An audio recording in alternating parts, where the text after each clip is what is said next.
ನಮಸ್ತೆ ವೀಕ್ಷಕರೇ, ನಮ್ಮ ಕರ್ನಾಟಕ ಸುದ್ದಿಗೆ ಸ್ವಾಗತ. ನಾನು ಸವಿತಾ ದೊಡ್ಡಯ್ಯ. ಒಬ್ಬ ಸ್ಟೇಟ್ಸ್ಮ್ಯಾನ್ ಎಲ್ಲ ಅರ್ಥಗಳಲ್ಲಿ ರಾಜಕಾರಣಿ ಎಂದಿಗೂ ಅಲ್ಲ. ಅವರು ತಮ್ಮ ಪ್ರತಿಸ್ಪರ್ಧಿಗಳನ್ನು ದ್ವೇಷ ಮಾಡುತ್ತಿರಲಿಲ್ಲ. ಭವಿಷ್ಯದ ದೃಷ್ಟಿಯುಳ್ಳ ದಯಾಮಯಿ, ಅನುಕಂಪದಿಂದ ಕೂಡಿರುವ ಸುಂದರವಾಗಿ ಮಾತನಾಡುವ ವಿದ್ಯಾವಂತ, ಹಾಸ್ಯಭರಿತ ವ್ಯಕ್ತಿತ್ವದವರು. ನಿಮ್ಮಂತೆ ಮತ್ತೊಬ್ಬರು ಇರಲು ಆಗುವುದಿಲ್ಲ. ಎಲ್ಲದಕ್ಕೂ ಧನ್ಯವಾದಗಳು ಎಂದು ತಮ್ಮ ಇನ್ಸ್ಟಾಗ್ರಾಮ್ ಖಾತೆಯಲ್ಲಿ ರಮ್ಯಾ SM ಕೃಷ್ಣ ಅವರ ನಿಧನಕ್ಕೆ ಭಾವುಕರಾಗಿ ಬರೆದುಕೊಂಡಿದ್ದಾರೆ. ಕೊನೆಯಲ್ಲಿ ನೀವು ಈಗ ನಿಮ್ಮ ಬೆಸ್ಟ್ ಫ್ರೆಂಡ್ ಜೊತೆಗೆ ಇದ್ದೀರಾ ಎಂದು ಹಾರ್ಟ್ ಸಿಂಬಲ್ ಎಮೋಜಿಯನ್ನ ಹಾಕಿದ್ದಾರೆ.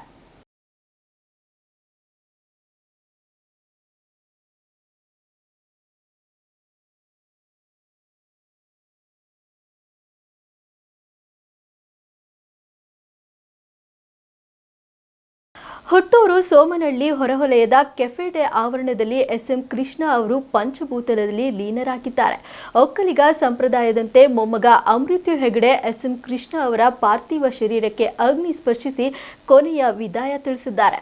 SM ಕೃಷ್ಣ ಅವರ ಅಂತ್ಯಕ್ರಿಯೆ ತಮ್ಮ ಹುಟ್ಟೂರು ಸೋಮನಹಳ್ಳಿ ಹೊರವಲಯದ ಕೆಫೆ ಡೇ ಆವರಣದಲ್ಲಿ ನಡೆದಿದ್ದು, ಮೃತದೇಹ ಇಡಲಾಗುವ ಜಾಗದಲ್ಲಿ ಜರ್ಮನ್ ಟೆಂಟ್ ಹಾಕಲಾಗಿತ್ತು. ಬ್ಯಾರಿಕೇಡ್ ಅಳವಡಿಕೆ ಮಾಡಲಾಗಿದ್ದು, ಅಂತ್ಯಕ್ರಿಯೆ ನಡೆಯುವ ಸ್ಥಳದಲ್ಲಿ ಬಿಗಿ ಪೊಲೀಸ್ ಬಂದೋಬಸ್ತ್ ವ್ಯವಸ್ಥೆ ನಿಯೋಜಿಸಲಾಗಿತ್ತು. 700ಕ್ಕೂ ಹೆಚ್ಚು ಸಿಬ್ಬಂದಿ, KSRP, DAR ತುಕಡಿ ಸೇರಿ 1000ಕ್ಕೂ ಹೆಚ್ಚು ಪೊಲೀಸ್ ನಿಯೋಜನೆ ಮಾಡಲಾಗಿತ್ತು. ಅಗತ್ಯ ಸ್ಥಳಗಳಲ್ಲಿ ಬ್ಯಾರಿಕೇಡ್ಗಳನ್ನು ಅಳವಡಿಸಲಾಗಿತ್ತು. ಇನ್ನು ಅಂತ್ಯಕ್ರಿಯೆಯಲ್ಲಿ Yediyurappa, HDK, Vijayendra, Nikhil, Ramalinga Reddy, speaker Khader, Ashok, Nirmalananda Swamiji, DK Shivakumar, DK Suresh, CM Siddaramaiah, Sumalatha, ಸಚಿವ ಪರಮೇಶ್ವರ್, HC ಮಹದೇವಪ್ಪ ಸೇರಿದಂತೆ ಹಲವು ರಾಜಕೀಯ ಮುಖಂಡರು, ಸಚಿವರು, ಶಾಸಕರು, ಸ್ವಾಮೀಜಿಗಳು SM ಕೃಷ್ಣ ಅವರ ಅಂತ್ಯಕ್ರಿಯೆಯಲ್ಲಿ ಭಾಗಿಯಾಗಿದ್ದರು. ರಾಜಕೀಯ ಗುರು ತಂದೆಯಂತೆ ಇದ್ದ SM ಕೃಷ್ಣ ಅವರಿಗೆ DCM DK ಶಿವಕುಮಾರ್ ಕಣ್ಣೀರ ವಿದಾಯ ಹೇಳಿ ಭಾವುಕರಾದರು.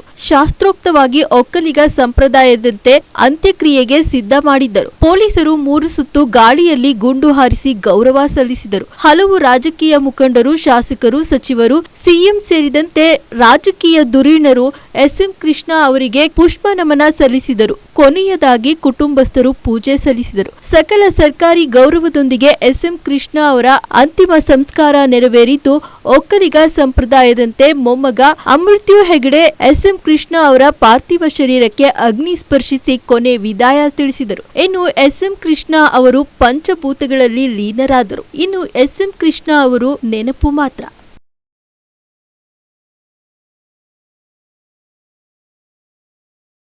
ದಿಲ್ಲಿಲ್ಲದ ದಿಲೀಪ, ಮೈನ್ಸ್ ಕಳ್ಳ, ನಿನ್ನ ಮುಖಂಡತ್ವವನ್ನು ಬಿಜೆಪಿ ನಾಯಕರೇ ಒಪ್ಪುವುದಿಲ್ಲ. ನಮ್ಮ ಶಾಸಕರ ವಿರುದ್ಧ ಗೆಲ್ಲಲು ಆಗದ ನೀನು ನಮ್ಮ ಶಾಸಕರು ಹಾಗೂ ಅವರ ಪತ್ನಿ ಬಗ್ಗೆ ಮಾತನಾಡುವ ನೈತಿಕತೆ ಇದೆಯೇ ಎಂದು ಪಾದಯಾತ್ರೆ ವೇಳೆ SR ಶ್ರೀನಿವಾಸ್ ಮತ್ತು ಅವರ ಪತ್ನಿಯ ಬಗ್ಗೆ ಅವಹೇಳನಕಾರಿ ಹೇಳಿಕೆ ನೀಡಿದ್ದ ಬಿಜೆಪಿ ಮುಖಂಡ ದಿಲೀಪ್ ಕುಮಾರ್ ಮೇಲೆ ಕಾಂಗ್ರೆಸ್ ಅಧ್ಯಕ್ಷ ವೆಂಕಟೇಶ್ ಗುಡುಗಿದರು. ಮೊನ್ನೆ ನಡೆದ ಪಾದಯಾತ್ರೆಯಲ್ಲಿ ಬಿಜೆಪಿ ಮುಖಂಡ ST ದಿಲೀಪ್ ಕುಮಾರ್, ಶಾಸಕ SR ಶ್ರೀನಿವಾಸ್ ಹಾಗೂ ಅವರ ಪತ್ನಿ ಬಗ್ಗೆ ಅವಹೇಳನಕಾರಿ ಹೇಳಿಕೆಯನ್ನು ಖಂಡಿಸಿ ಗುಬ್ಬಿ ಪಟ್ಟಣದ ಪ್ರವಾಸಿ ಮಂದಿರದಲ್ಲಿ ಸುದ್ದಿಗೋಷ್ಠಿ ನಡೆಸಿದ ಕಾಂಗ್ರೆಸ್ ಕಾರ್ಯಕರ್ತರು ದಿಲೀಪ್ ಕುಮಾರ್ ಮೇಲೆ ಕಿಡಿಕಾರಿದರು. ದಿಲೀಪ್, ನೀನೊಬ್ಬ ಕಳ್ಳ. ನೀನು ಗ್ರಾಮ ಪಂಚಾಯಿತಿ ಎಲೆಕ್ಷನ್ ಗೆಲ್ಲೋಕೆ ಆಗ್ಲಿಲ್ಲ. ನಮ್ಮ ಶಾಸಕರು ಹಾಗೂ ಅವರ ಪತ್ನಿ ಬಗ್ಗೆ ಅವಹೇಳನಕಾರಿಯಾಗಿ ಮಾತನಾಡೋ ನೈತಿಕತೆ ನಿನಗೆ ಇಲ್ಲ. ನೀನು ಎಷ್ಟು ಮನೆ ಹಾಳು ಮಾಡಿ ಕೋಟ್ಯಾಧಿಪತಿ ಆಗಿದ್ದೀಯ ನಮಗೆ ಗೊತ್ತು. ಹೆಣ್ಣು ಮಕ್ಕಳ ಬಗ್ಗೆ ಮಾತನಾಡುವಾಗ ನಿನ್ನ ಮನೆ ಹೆಣ್ಣು ಮಕ್ಕಳನ್ನ ಜ್ಞಾಪಿಸಿಕೊ.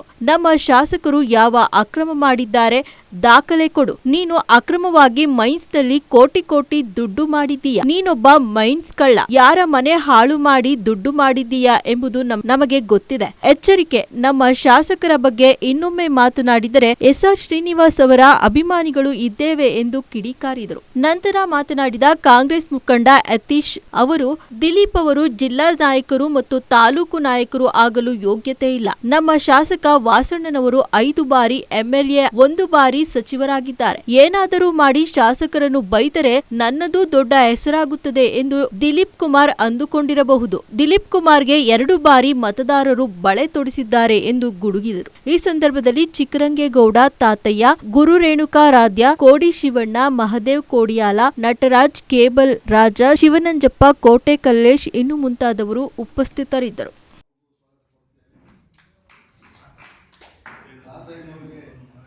ತಾತಯ್ಯನವರಿಗೆ ಬೆಂಕಿ ಇಕ್ಕ ದಿಲೀಪ. ನಿಮ್ಮ ಬಿಜೆಪಿ ಪಕ್ಷದ ತಾಲೂಕು ಘಟಕ ಆಗಲಿ ಜಿಲ್ಲಾ ಘಟಕ ಆಗಲಿ ಬಿಜೆಪಿ ಹೋದವರು ನಿನ್ನ ಲೀಡರ್ಶಿಪ್ ಒಪ್ಕೊಂಡಿಲ್ಲ. ನೀನು ಲೀಡ್ರು ಅಂತ ಕನ್ಸಿಡರೇ ಮಾಡಿಲ್ಲ ಬಿಜೆಪಿಯವರು. ನೀನು ಎಷ್ಟೇ ಸರಿ ನಿಂತರೂ ಸಹ ಈ ತಾಲೂಕಿನ ಜನ ನಿನ್ನ ಸೋಲಿಸುತ್ತೆ. ಯಾಕೆ ಅಂದರೆ ಎಲ್ಲರೂ ಎತ್ತಿಕ್ಕಂತ ಕೆಲಸ ನೀನು ಮಾಡ್ತಾ ಇದೀಯಾ. ನೀನು ಮಾತಾಡ್ಬೇಕಾದ್ರೆ ಎಲ್ಲರಿಗೂ ಒಂಥರ ಹುಮ್ಮಸ್ ಸಿಕ್ಕುತ್ತೆ. ದಿಲೀಪ ಸಿಕ್ಕೋದು ಉಯ್ದು ಬಿಡೋಣ ಅಂತ ಸಿಕ್ಕತ್ತದೆ, ಆ ಥರ ಮಾತಾಡ್ತೀಯಾ. ಹಂಗಾಗಿ ನಿನಗೆ ಜನ ತಿರಸ್ಕಾರ ಮಾಡಿವೆ. ನೀನು ಎಷ್ಟೇ ಸರಿ ನಿಂತ್ಕೊಂಡ್ರು ನೀನು ಶಾಸಕ ಆಗಲ್ಲ. ಶಾಸಕ ಅನ್ನೋ ಪದದ ಅರ್ಥ ಗೊತ್ತಿಲ್ಲ, ನೀನು ಆನೆಸ್ಟಾಗಿ ದುಡ್ದಿಲ್ಲ. ಶಾಸಕರು ಇಷ್ಟು ವರ್ಷ ರಾಜಕೀಯ ಜೀವನದಲ್ಲಿ ಟ್ಯಾಕ್ಸ್ ಕಟ್ಬಿಟ್ಟು ಅವರು ಬಿಸ್ನೆಸ್ ಮಾಡಿದ್ದಾರೆ, ಅದಕ್ಕೆ ಸಾಕ್ಷಿ ಪುರಾವೆಗಳಿದ್ದಾವೆ. ನೀನೇನಾದ್ರೂ ಟ್ಯಾಕ್ಸ್ ಕಟ್ಟಿದೀಯಾ? ಎಷ್ಟು ಇಲೀಗಲ್ ಮೈನ್ಸ್ ಮಾಡಿದ್ಯಾ? ಇದೆಲ್ಲ ನಮಗಿದೆ. ನಿನಗೆ ಸಾಕ್ಷಿ ಸಮೇತ ಬೇಕಾ? ಇದೆ, ಬಡವನಪಾಳ್ಯ ಅಂತ ಇದೆ, ಅಲ್ಲಿ ಶಾಂತಕುಮಾರ್ ಮತ್ತು ವಿಶ್ವಣ್ಣ ಅಂತ ಇದ್ದಾರೆ. ಅವ್ರನ್ನ ಕರೆಸ್ತೀನಿ, ಅವ್ರ ಸಮ್ಮುಖದಲ್ಲಿ ಅವರಿಬ್ಬರಿಗೆ ಉತ್ತರ ಕೊಡು ನೀನು. ಶಾಂತಣ್ಣ ಮತ್ತು ವಿಶ್ವಣ್ಣ ಅಂತೇಳಿ ಇಬ್ಬರು ಅಣ್ತಂದಿರು, ನಮ್ಮ ಪಕ್ಷದ ಕಾರ್ಯಕರ್ತರು. ಅವ್ರನ್ನ ಕರ್ಕೊಂಬಂದು ನಿಮ್ಮ ಎದುರಿಗೆ ನಿಲ್ಲಿಸ್ತೀನಿ. ಅವರಿಬ್ಬರಿಗೆ ಉತ್ತರ ಕೊಡು, ನಿನಗೆ ಸರೆಂಡರ್ ಆಗ್ತೀವಿ. ಎಷ್ಟು ಜನ ರೈತರು ಮನೆ ಹಾಳು ಮಾಡಿದೀಯ ಅನ್ನೋದು ನಿನಗೆ ಗೊತ್ತಿಲ್ಲ. ಇಷ್ಟು ಹೇಳಕ್ಕೆ ನಾನು ಬಯಸ್ತೀನಿ. ಮುಂದೆ ಏನಾದ್ರು ನಿನ್ನ ನೈತಿಕತೆ ಇತ್ತು, ಇದನ್ನೆಲ್ಲ ನಿಲ್ಲಿಸ್ಬೇಕು. ನಿನ್ನ ಹೋರಾಟ ಏನಿದ್ರು ನೀರಿನ ಬಗ್ಗೆ ರಾಜಕೀಯವಾಗಿರ್ಬೇಕು.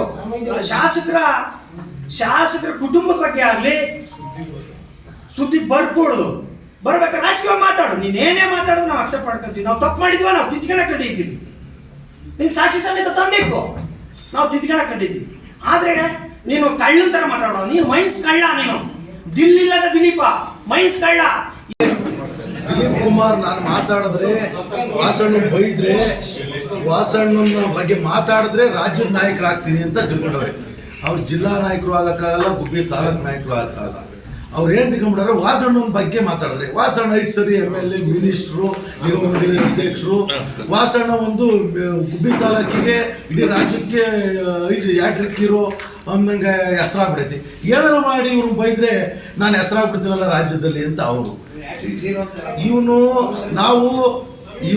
3 ಸರಿ ಬಳೆ ತೋರಿಸಿದ ಆಯ್ತು. ವಾಸಣ್ಣಗೆ ಬಳೆ ತೋರಿಸೋ ಅಂತ ಏನು ಇಲ್ಲ. ನಾವೇ ಬಳೆ ತೋರಿಸ್ಬಿಟ್ಟವ್ರು ಜನ, ಮತದಾರರು ಇವ್ನು ಬಳೆ ತೋರಿಸೋರೆ. ಇವನ್ನ ವಾಸಣ್ಣರಿಗೆ ಬಳೆ ತೋರಿಸೋದಿದೆ.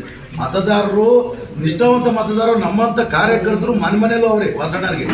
ಇವನು ದುಡ್ಡು ಕೊಟ್ಟರೆ ಮಾತ್ರ ಇವನ್ ಲೀಡರ್ಗಳು ಆಚೆ ಬರೋದು. ನಾವು ನಮ್ಮ ಸ್ವಇಚ್ಛೆಯಿಂದ ಊರಲ್ಲಿ ರಾಜಕಾರಣ ಮಾಡ್ತಾ ಇದ್ದೀವಿ. ನಾವು ವಾಸಣ್ಣಗೆ ಯಾವ ಥರ ರಾಜಕಾರಣ ಮಾಡ್ತಾ ಇದ್ದೀವಿ ಅಂದರೆ, ನಾವು ವಾಸಣ್ಣ ಒಬ್ಬ ವ್ಯಕ್ತಿ ಬೇಕು, ಯಾರನ್ನಾರ ನಮ್ಮ ಹಿಂದುಳಿದವ್ರನ್ನ, ಯಾರನ್ನಾರ ನಾವು ಒಬ್ಬ ಒಳ್ಳೆ ವ್ಯಕ್ತಿನ ಬೆಳೆಸ್ತಾವ್ರೆ, ಏನೋ ಸಹಾಯ ಮಾಡ್ತಾವ್ರೆ ಅಂದರೆ ವಾಸಣ್ಣ. ಇವ್ರಿಗೆ ಯೋಗ್ಯತೆ ಅಲ್ಲ. ಈಗ ಹಿಂದೆ 2023 ಓಡ್ತಾಡಕ್ಕೆ ಇದೇ ನೀರಾವರಿ ಸಚಿವರು ಕರ್ಕೊಂಬಂದ್ರು, ಆಗ್ಲವಾಡಿ ಕರ್ಕೊಂಬಂದ್ರು, ಸುತ್ತಬಿಟ್ರು, ದಿಣ್ಣೆ ಗುಡ್ಡ ಎಲ್ಲ ಸುತ್ತಬಿಟ್ರು. ಏನು ಮಾಡೋಕ್ಕೆ? ಇವ್ರು ಓಡ್ತಾಡಕ್ಕೆ ಅಷ್ಟೇ ಆಗ್ಲವಾಡಿಗೆ ಹೋದ್ರು. ಆದರೆ ಅವ್ರದೇ ಸರ್ಕಾರ ಇತ್ತಲ್ಲ, ಅವತ್ತು ಆಗ್ಲವಾಡಿ ನೀರು ಬಿಡಿಸ್ಬೋದಾಯ್ತಲ್ಲ.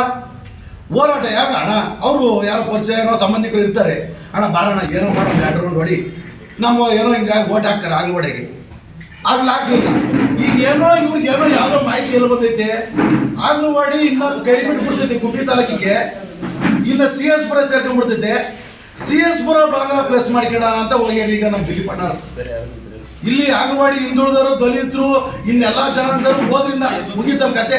ಇನ್ನು BJP ಪಕ್ಷದವರು ಹೋದ್ರು, ಕಾಂಗ್ರೆಸ್ನವರು ಹೋದ್ರು, JDSನವರು ಹೋದ್ರು. ಇಲ್ಲಿ ಕತೆ ಈಗೇನಾದ್ರು ಈ ಸರಿ ಕ್ಷೇತ್ರ ವಿಂಗಡಣೆ ಆಗ್ಬಿಡುತ್ತೆ. ಆಗ್ಲವಾಡಿ ಬಿಟ್ಬಿಡ್ತಾರೆ ಕೈಯ, ಇನ್ನು CS ಪುರ ತಗೊಂಡ್ಬಿಡ್ತಾರೆ. CS ಪುರದ ಡಾನ್ ಆಗೋಣ ಅಂತ ಹೋಗ್ಯಾನ ಅಣ್ಣ. ಏನೋ ಕುಣಿದಾಲದಿಂದ ನಾಲ್ಡಂಕೋನಂಗಿ ಬಗ್ಗೆ ಮಾತಾಡೋ ನೈತಿಕತೆ ಇಲ್ಲ. ಅವನು ಬಹುಶಃ ಇಲ್ಲಿ ರಾಜಕಾರಣಕ್ಕೋಸ್ಕರ ನೀರಿನ ವಿಷಯ ತಿಳಿದೇ ಹೊರತು MLAರನ್ನ ರಾಜಕೀಯವಾಗಿ ಎದುರಿಸಲ್ಲ ಆಗಲೇ ಇರತಕ್ಕಂಥ ವ್ಯಕ್ತಿ. MLAರ ಬಗ್ಗೆ ಕೇವಲವಾಗಿ ಮಾತಾಡ್ತಾರೆ. ಇವನೊಂದು ಯಾವಾಗಲೂ ನಮ್ಮ ಅಧ್ಯಕ್ಷ ಹೇಳಿದ್ರು, ಗ್ರಾಮ ಪಂಚಾಯತಿ ನಿಲ್ಲಕ್ಕಾಗಿಲ್ಲ. ಅವನಿಗೆ ನೈತಿಕತೆ ಇದ್ರೆ ಜನ ಓಟ್ ಹಾಕಿರೋ ಜನ ಕೇಳಬೇಕು. ನಾವು ಕೇಳಬೇಕು, ರಾಜೀನಾಮೆ ಕೊಡಿ, ಹೋರಾಟಕ್ಕೆ ಇಳಿ ಅಂತ ನಾವು ಕೇಳಬೇಕು. ಅವನು ಯಾರು? ನಮ್ಮ ಎದುರಿಗೆ ಸೋತಿರೋನಂತ, ನಮ್ಮ ಶಾಸನ ಎದುರಿಗೆ ಸೋತಿರೋನು ರಾಜೀನಾಮೆ ಕೇಳೋದು ನೈತಿಕತೆ. ಅವನಿಗೆ ನಾಚಿಕೆ ಮಾನ ಮರ್ಯಾದೆ ಬೇಕಲ್ವಾ? ಓಟ್ ಹಾಕಿರೋ ಜನ ಏನನ್ನ ಕೇಳಬೇಕು, ಕೆಲಸ ಕೇಳಬೇಕು. ಅವ್ನಿಗೆ ಓಟೇ ಕೇಳಿಲ್ವಲ್ಲ. ಈಗ ಅವನು ದೇಶನ ಉಳಿಸ್ಕೊಬೇಕು, ರಾಜಕೀಯವಾಗಿ ಇಲ್ಲಿ ಠಿಕಾಣಿ ಬಿಡಬೇಕು. ಅವನಿಗೆ ಬೆಲೆ ಇಲ್ಲ. BJPನಲ್ಲಿ ಅವ್ನು ನಂಬ್ತಾ ಇಲ್ಲ. BJP ತೆಕ್ಕೆನಲ್ಲಿ ಅವನು ಇಲ್ಲ. BJPನಲ್ಲಿ ಅವ್ನು ನಂಬ್ತಾ ಇಲ್ಲ. ಒಬ್ಬರನ್ನ ಅವನ್ನ ಹತ್ರ ಬಿಟ್ಕೊಂಡಿಲ್ಲ. ಹಂಗಾಗಿ ರಾಜಕೀಯ ನೆಲೆ ಕಂಡ್ಕೊಳಕ್ಕೋಸ್ಕರ MLA ಮೇಲೆ ಇಲ್ಲಿಸಲ್ಲದ ಆಪಾದನೆ ಮಾಡ್ತಾ ಇದ್ದಾನೆ. ಇದೇ ರೀತಿ ಅವ್ನು ಮುಂದುವರೆದ್ರೆ ನಾವು ತಾಲೂಕಿನಲ್ಲಿ ಏನು ವಾಸಣ್ಣನ ಅಭಿಮಾನಿಗಳಿರ್ತೀವಿ, ಕಾಂಗ್ರೆಸ್ ಕಾರ್ಯಕರ್ತರಿದ್ದೀವಿ, ಅವನ ವಿರುದ್ಧವೇನೆ ಉಗ್ರವಾದ ಹೋರಾಟವನ್ನು ನಾವು ಮಾಡ್ತೀವಿ. ಅವ್ನ ನಾಲಿಗೆಯನ್ನ ಬಿಗಿ ಹಿಡ್ಕೊಳ್ಳುವಂತ ಎಚ್ಚರಿಕೆಯನ್ನು ಸಹ ನಾವು ಈ ಮುಖಾಂತರ ಕೊಡ್ತಾ ಇದ್ದೀವಿ. ಶೈಕ್ಷಣಿಕ ಪ್ರವಾಸಕ್ಕೆ ಆಗಮಿಸಿ ಮುರುಡೇಶ್ವರದ ಕಡಲ ತೀರದಲ್ಲಿ ನೀರು ಪಾಲಾದ ವಿದ್ಯಾರ್ಥಿಗಳ ಕುಟುಂಬಕ್ಕೆ ಸಿಎಂ ಸಿದ್ದರಾಮಯ್ಯ 5 ಲಕ್ಷ ರೂಪಾಯಿಗಳ ಪರಿಹಾರ ಘೋಷಿಸಿದ್ದಾರೆ. ಶೈಕ್ಷಣಿಕ ಪ್ರವಾಸಕ್ಕೆ ಆಗಮಿಸಿದ್ದ ಕೋಲಾರ ಜಿಲ್ಲೆಯ ಮುಳಿಬಾಗಿಲು ತಾಲೂಕಿನ ಶಾಲೆಯೊಂದರ 4 ವಿದ್ಯಾರ್ಥಿಗಳು ಉತ್ತರ ಕನ್ನಡದ ಮುರುಡೇಶ್ವರದ ಕಡಲ ತೀರದಲ್ಲಿ ನಾಪತ್ತೆಯಾಗಿದ್ದು 3 ವಿದ್ಯಾರ್ಥಿನಿಯರ ಮೃತದೇಹಗಳು ಪತ್ತೆಯಾಗಿವೆ. ಜಿಲ್ಲಾಧಿಕಾರಿ ಕೆ ಲಕ್ಷ್ಮೀಪ್ರಿಯಾ, ಜಿಲ್ಲಾ ಪೊಲೀಸ್ ವರಿಷ್ಠಾಧಿಕಾರಿ ಸ್ಥಳದಲ್ಲಿಯೇ ಮುಕಾಂ ಹೂಡಿದ್ದಾರೆ. ಕಡಲ ತೀರದಲ್ಲಿ ನೀರು ಪಾಲಾದ ವಿದ್ಯಾರ್ಥಿಗಳ ಕುಟುಂಬಕ್ಕೆ ಸಿಎಂ ಸಿದ್ದರಾಮಯ್ಯ 5 ಲಕ್ಷ ರೂಪಾಯಿಗಳ ಪರಿಹಾರ ಘೋಷಿಸಿದ್ದಾರೆ. ಮೊರಾರ್ಜಿ ದೇಸಾಯಿ ವಸತಿ ಶಾಲೆಯ ವಿದ್ಯಾರ್ಥಿಗಳು ಶೈಕ್ಷಣಿಕ ಪ್ರವಾಸಕ್ಕೆಂದು ಹೋದ ಸಂದರ್ಭದಲ್ಲಿ ಮುರುಡೇಶ್ವರ ಬಳಿಯ ಸಮುದ್ರದಲ್ಲಿ ನೀರು ಪಾಲಾದ ಸುದ್ದಿ ತಿಳಿದು ಆಘಾತವಾಯಿತು. ಮೃತ ಮಕ್ಕಳ ಆತ್ಮಕ್ಕೆ ಶಾಂತಿ ಕೋರುತ್ತೇನೆ. ಮಕ್ಕಳು ದುಃಖತಪ್ತ ಪೋಷಕರಿಗೆ ನನ್ನ ಸಂತಾಪಗಳು. ಪ್ರವಾಸದ ಸಂದರ್ಭದಲ್ಲಿ ಶಿಕ್ಷಕರು ಮಕ್ಕಳ ಬಗ್ಗೆ ಹೆಚ್ಚು ಜಾಗೃತಿ ವಹಿಸಬೇಕು. ಅಪಾಯಕಾರಿ ಸ್ಥಳಗಳಿಗೆ ಭೇಟಿ ನೀಡುವಾಗ ಮಕ್ಕಳ ಮೇಲೆ ನಿಗಾ ಇಡಬೇಕು. ಮಕ್ಕಳನ್ನ ಕಳೆದುಕೊಂಡ ಹೆತ್ತವರ ನೋವು ಸಂಕಟವನ್ನ ನಾನು ಅರ್ಥ ಮಾಡಿಕೊಳ್ಳಬಲ್ಲೆ. ಇಂತಹ ಅವಘಡಗಳು ಮತ್ತೆಂದೂ ಸಂಭವಿಸದಿರಲಿ ಎಂದು ಪ್ರಾರ್ಥಿಸುತ್ತೇನೆ ಎಂದು ತಮ್ಮ ಅಧಿಕೃತ ಎಕ್ಸ್ ಖಾತೆಯಲ್ಲಿ ಪೋಸ್ಟ್ ಮಾಡಿಕೊಂಡಿದ್ದಾರೆ. ಕೂಲಿ ಕೆಲಸದ ನಿಮಿತ್ತ ಹೊರಟಿದ್ದ ದಂಪತಿಯ ಬೈಕಿಗೆ ಲಾರಿ ಡಿಕ್ಕಿ ಹೊಡೆದ ಪರಿಣಾಮ ಪತಿ ಪತ್ನಿ ಸ್ಥಳದಲ್ಲೇ ಮೃತಪಟ್ಟ ಘಟನೆ ಗಂಗಾವತಿ ತಾಲೂಕಿನ ಕೆಸರಹಟ್ಟಿ ಗ್ರಾಮದಲ್ಲಿ ನಡೆದಿದೆ. ಘಟನೆಯಲ್ಲಿ ಒಬ್ಬ ಬಾಲಕ ತೀವ್ರ ಗಾಯಗೊಂಡಿದ್ದು ಆತನನ್ನ ನಗರದ ಖಾಸಗಿ ಆಸ್ಪತ್ರೆಯಲ್ಲಿ ಚಿಕಿತ್ಸೆ ನೀಡಲಾಗುತ್ತಿದೆ. ಮೃತರನ್ನ ಮರಕುಂಬಿ ಗ್ರಾಮದ ಮಂಜುನಾಥ್ ಪರಸಪ್ಪ ನಾಯಕ ಹಾಗೂ ಆತನ ಪತ್ನಿ ನೇತ್ರಾವತಿ ಮಂಜುನಾಥ್ ನಾಯಕ ಎಂದು ಗುರುತಿಸಲಾಗಿದೆ. ಗಾಯಾಳು ಚಾಲಕ ಮರಕುಂಬಿ ಗ್ರಾಮದ ಮಂಜುನಾಥ್ ನಾಯಕ್ ಎಂದು ತಿಳಿದು ಬಂದಿದೆ. ತುರ್ತು ಕೆಲಸದ ನಿಮಿತ್ತ 3 ಗ್ರಾಮದಿಂದ ಒಂದೇ ಬೈಕಿನಲ್ಲಿ ಗಂಗಾವತಿಗೆ ಹೊರಟಿದ್ದರು. ಮಾರ್ಗ ಮಧ್ಯೆ ಬೈಕಿಗೆ ಪೆಟ್ರೋಲ್ ಹಾಕಿಸುವ ಉದ್ದೇಶಕ್ಕೆ ಹೆರೂರು ಕೇಸರಹಟ್ಟಿ ಮಧ್ಯೆ ಇವರು ಪೆಟ್ರೋಲ್ ಬಂಕ್ನಲ್ಲಿ ಇಂಧನ ಹಾಕಿಸಿದ್ದಾರೆ. ಬಳಿಕ ಬಂಕ್ನಿಂದ ರಸ್ತೆಗೆ ಬರುವ ಸಂದರ್ಭದಲ್ಲಿ ಎದುರಿನಿಂದ ವೇಗವಾಗಿ ಬಂದ ಲಾರಿ ಡಿಕ್ಕಿ ಹೊಡೆದ ಪರಿಣಾಮ ಇಬ್ಬರು ಸ್ಥಳದಲ್ಲಿಯೇ ಮೃತಪಟ್ಟಿದ್ದಾರೆ. ಡಿಕ್ಕಿ ರಭಸಕ್ಕೆ ಬೈಕಿನ ಹಿಂಬದಿಯಲ್ಲಿ ಕುಳಿತಿದ್ದ ಮಂಜುನಾಥ್ 3-4 ಅಡಿ ಹಾರಿ ಮುಳ್ಳಿನ ಪೊದೆಯಲ್ಲಿ ಬಿದ್ದಿದ್ದಾನೆ.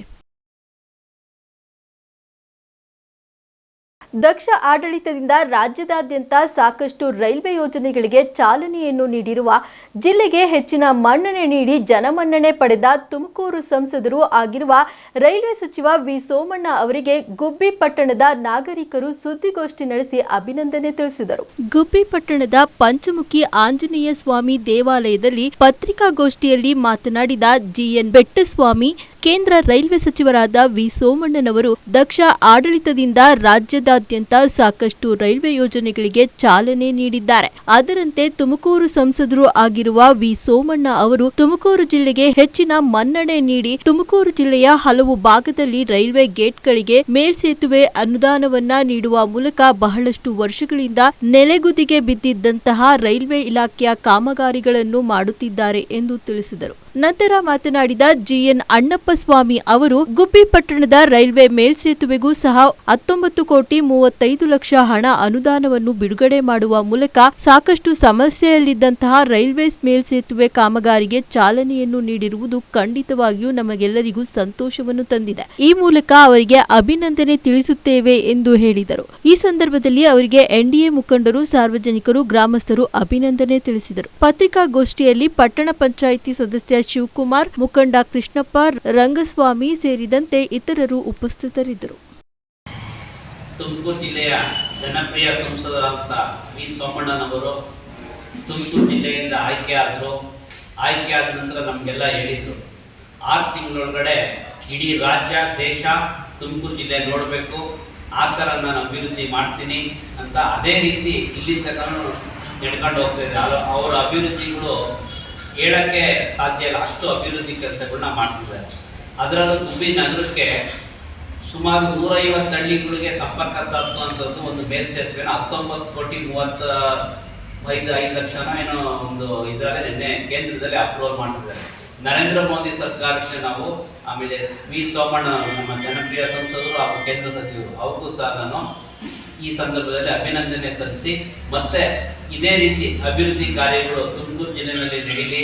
ಅಭಿವೃದ್ಧಿಯ ಅಧಿಕಾರರು ಮೊದಲಿದ್ದಲೂ ಸಹ ಗೋವಿಂದರಾಜ ನಗರದಲ್ಲೇ ಅವ್ರಿಗೆ ಪಟ್ಟ ಕಟ್ಬಿಟ್ಟಿದ್ದಾರೆ. ಅದೇ ರೀತಿ ತುಮಕೂರು ಜಿಲ್ಲೆಯಲ್ಲೂ ಸಹ ಅವ್ರಿಗೆ ಅಭಿವೃದ್ಧಿ ಅಧಿಕಾರರು ಅನ್ನೋದನ್ನ ನಿರಂತರವಾಗಿ ಅವ್ರಿಗೆ ಉಳಿಲಿ ಅನ್ನೋದು ನನ್ನ ಭಾವನೆ.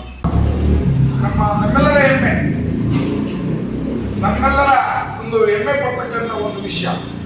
ನಮ್ಮ ಈ ಜಿಲ್ಲೆನಲ್ಲಿ ಬೆಂಗಳೂರು ನಗರದಿಂದ ಬಂದು ಇಲ್ಲಿ ಸಂಸದರಾಗಿ ಇಷ್ಟು ಸರವೇಗದಲ್ಲಿ ಕಾಮಗಾರಿ ನಡೀತಾ ಇರ್ತಕ್ಕಂಥದ್ದು ನೋಡಿದ್ರೆ ಅವರಿಗೆ ಅವರ ಫಾಲೋವರ್ಸ್ ಆಗಿ ಅವರ ಕಾರ್ಯಕರ್ತರಾಗಿ ನಮ್ಗೆ ಒಂದ್ ಕಡೆ ಅವರ ಹೆಸರಿಡಲಿಕ್ಕೆ ನಮ್ಮನ್ನು ಹೆಮ್ಮೆ ಅನಿಸುತ್ತೆ. ಅಂತ ಒಂದು ಕಾಮಗಾರಿ ಇವತ್ತು ದೇಶದಲ್ಲಿ ಆಗ್ತಾ ಇದೆ, ರಾಜ್ಯದಲ್ಲೂ ಆಗ್ತಾ ಇದೆ. ಅದರಲ್ಲೂ ಕೂಡ ಗುಬ್ಬಿ ತುಮಕೂರು ಜಿಲ್ಲೆನಲ್ಲಿ ಅತ್ಯಂತ ಹೆಚ್ಚು ಕಾಮಗಾರಿಗಳಾಗ್ತಾ ಇದ್ದಾವೆ. ನಾವು ಎಲ್ಲಾ ಕಾಮಗಾರಿಗಿಂತ ಈ ಒಂದು ಮೇಲ್ಸೇತುವೆ ಹಿಂದೆ ನಾನು ಪಟ್ಟಣ ಪಂಚಾಯತಿ ಅಧ್ಯಕ್ಷನಾದರೂ ಕೂಡ ಅದು ಒಂದು ನಿಯೋಗ ಬಂದಿತ್ತು ಡೆಲ್ಲಿಯಿಂದ. ಅವತ್ತು ಕೂಡ ಒಂದು ಮೆಮೊರಂಡಮ್ ಅನ್ನ ಕೊಟ್ಟಿದ್ವಿ. ಅಂತಹ ಒಂದು ನೆರೆಗುದಿಗೆ ಬಿದ್ದಂತ ಒಂದು ಕಾಮಗಾರಿಯನ್ನ ಅತ್ಯಂತ ಜರೂರಾಗಿ ಕೈಗೆತ್ತಿರ್ತಕ್ಕಂಥದ್ದು ಖಂಡಿತವಾಗೂ ಈ ತಾಲೂಕಿನ, ಯಾಕೆಂದ್ರೆ ಅರ್ಧ ತಾಲೂಕು ಅದರಿಂದ ಹೆಮ್ಮೆ ಪಡ್ತಕ್ಕಂಥ ವಿಚಾರ. ಅಲ್ಲಿ ನಿಮ್ಮೆಲ್ಲ ನೋಡ್ತೀವಿ, ನೀವು ಚಿದಂಬರಾಶ್ರಮದಿಂದ ಯಾವ ತರ ಹೋಗ್ತಾರೆ ಜನ, ಮಕ್ಕಳು ಯಾವ ತರ ಹೋಗ್ತಾ ಇದ್ದಾರೆ, ವೆಹಿಕಲ್ ಬಂದಾಗ ಎಷ್ಟು ಟ್ರಾಫಿಕ್ ಆಗುತ್ತೆ ಅಲ್ಲಿ ಅಂತಕ್ಕಂಥದ್ದು ಕೂಡ ನೀವೆಲ್ಲ ನೋಡಿದ್ದೀರಿ. ಅಂತ ಒಂದು ಕಾಮಗಾರಿ ಇವತ್ತು ಸನ್ಮಾನ್ಯ ಶ್ರೀ ವಿ ಸೋಮಣ್ಣವರು ನಮಗೆ ಅಪ್ರೂವ್ ಮಾಡಿಸ್ಕೊಟ್ಟಿದ್ದಾರೆ.